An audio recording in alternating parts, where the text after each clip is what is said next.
السلام علیکم ورحمۃ اللہ وبرکاتہ۔ المنادی آن لائن پر آپ سبھی ساتھیوں کا خیر مقدم ہے، استقبال ہے۔ امید ہے آپ سب لوگ اچھے ہوں گے اور ایس ٹی ای ٹی اور بی پی ایس سی کی تیاری میں زور و شور سے لگے ہوئے ہوں گے۔ آج ہم لوگ پڑھنے والے ہیں کلاس 9 کی درخشاں اول سے سبق نمبر 1 کو۔ اس سبق کا نام ہے انشائیہ۔ پہلے اس سبق کو پڑھ لیتے ہیں، اس کے بعد آنے والے کلاس میں انشائیے کے تعلق سے سوالات کو حل کریں گے۔ آئیے دیکھتے ہیں۔ انشائیہ اردو نثر کی نسبتاً جدید صنف ہے۔ انشائیہ اردو نثر کی نسبتاً جدید صنف ہے، یعنی کہ نثر کے اعتبار سے انشائیہ ایک جدید صنف ہے۔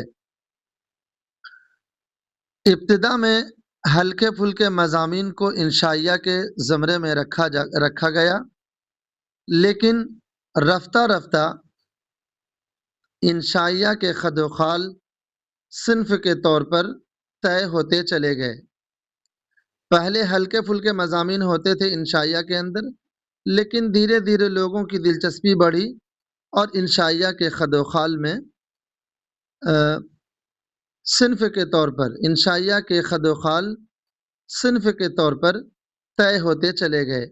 اردو میں انشائیہ کی تاریخ صرف 35 سال پرانی ہے، یعنی اس کتاب کے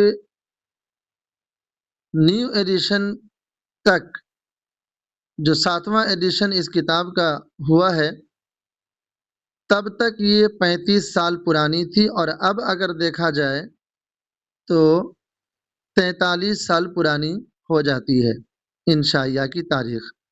مشہور ناقد پتہ ہے ناقد کسے کہتے ہیں؟